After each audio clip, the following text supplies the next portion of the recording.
Welcome to the Style That Binds Us YouTube channel. I'm Allison Brune, wardrobe consultant for the Style That Binds Us, and I'm here to talk to you again about a few style tips. Today we're going to talk about what to wear under a sheer shirt. You think it's a no-brainer? It's really actually not. I know there's been a trend for wearing sheer shirts with a different color bra underneath. If you're comfortable doing that, go for it, but for most of us, it's not a look that, it's not even that we don't think it's cool, it's just not a look in our everyday lives that we would wear. So, when you have something like this top that's completely sheer, what do you do about it? A lot of people steer away from those tops because they think, oh, I'm going to have to wear a tight camisole underneath, it's going to be miserable, I like the look, but it's too much trouble. So I'm here to help you with that today. This shirt is the coolest shirt. It's Moschino, and we got it at this really neat vintage store in Paris. I could not resist because it's got the little fringe on it. It's just such a super cool shirt. But it has buttons, and when you button it up, unless you're going to button it all the way up, it's not going to be like this. It's going to be in a V. So if you put your traditional little cami under it, you're going to see the cami underneath, and that's not the best look. So my favorite pieces, my go-to undergarments, especially when you're wearing something that has a V-neck or button-up blouse, anything like that, are these little whisper, light, thin bodysuits from Commando. And they have the V in the front and the V in the back, and they are so thin that it doesn't even feel like you're wearing anything. Plus, they're a bodysuit, so you're not always tugging at your cami to pull it back down because it's riding back up on you. Really, all the things that bother you about having to wear a camisole, this takes them away. And it comes in black or nude. So as you can imagine, when you put it on, when you put the shirt on over it, and I would do this color. If you do the nude color, it's just going to kind of look like you're nude underneath, which you could try that. But this way, when you button it, and you can pull it down as low as you want it, so you can make sure that the V is not poking out. And the best thing about sheer shirts is that they're sheer. So, especially for your arms, you want them to be sheer. The thing I love about sheer shirts is for people as they get older, or you might be younger and you just never have liked your arms.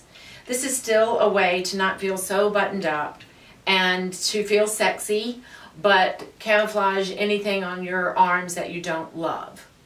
So sheer is a great way to go, but you just need to know what to put on underneath. So in this case, I did the black sheerish bodysuit by Commando. I have a lot of V-neck dresses. It's interesting, some dresses, especially that tie at the waist or come in at the waist, it's like the skirt is lined but the top is not. I'm not sure why people do that, but this is a great option there. It doesn't change, you don't put a dark one under that because it would make the top look darker. This doesn't change the color of the look, but it's not sheer up top. And these things are unbelievably comfortable.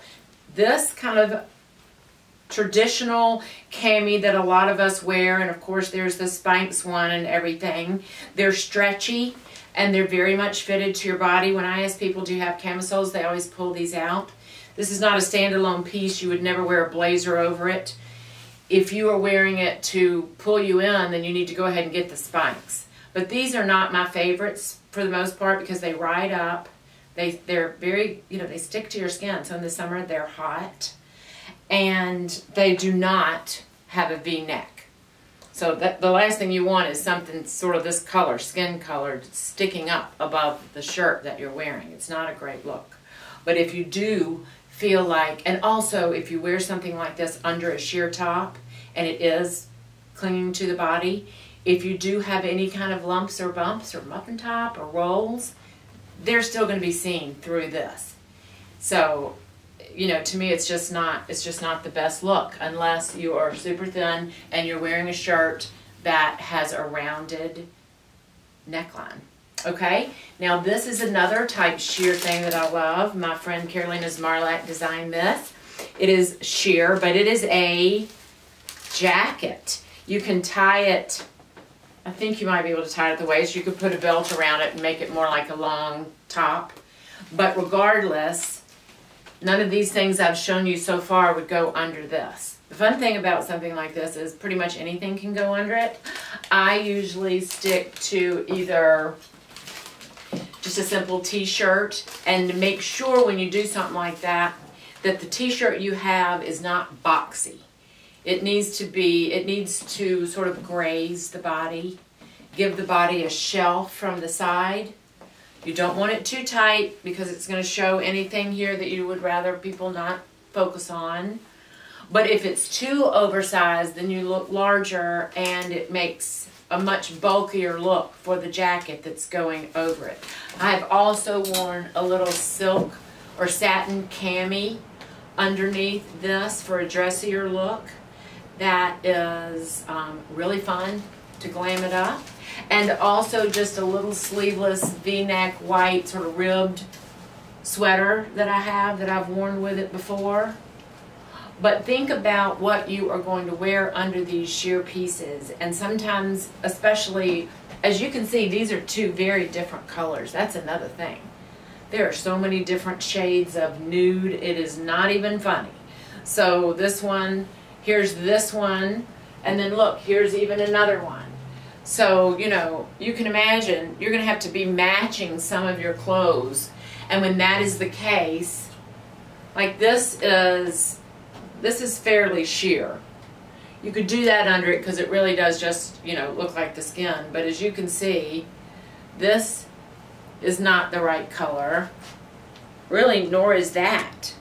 So it's more effort than you think it is. But once you get these pieces in your closet, at the very least, I always recommend for my clients, and I recommend for you too, to get the commando bodysuit if you can do bodysuits. You don't even notice, you know, that it's a bodysuit, but it's great, you know, to be able to snap it, unsnap it. And it stays tucked in the nude and in the black. Highly recommend that. You will not be sorry. But keep all these little things in mind. When you get a sheer top, make sure you go, okay, I already know what I've got underneath, at home that I'm going to put underneath it. And if you don't, though, it's just a one-time thing pretty much. You know, you buy the top and then you go to the favorite place that you have in your town, or you come to us to the shoppable link that we're going to have below, and you take the piece to the store, try it on with the underpinning, or order these two, and that will pretty much cover up, you know, cover a lot of things. You definitely would not wear these by themselves, though, for sure. This is strictly for going under complete sheer pieces. For sheer jackets and things like that, you can, you know, you're going to have more of a real top underneath. If you have any questions about this, or if you have found a bottom layer cami somewhere, you know, please, please, please send it in, and we'll let everybody know that this is another great option. We're going to have a little shop section where I'll put my favorite bottom layer camisoles. But these are not the kind of camisoles that you wear alone and you put a jacket over them. That's another category. It's an important one too. Thank you so much for joining us. Go out and find a fabulous sheer top to wear, or a little sheer jacket, dress, whatever it is, but make sure that you have the right underpinnings or the look will be ruined. Don't let that happen. Have fun with fashion. Please join us again on The Style That Binds Us. Thank you for coming today. Bye-bye.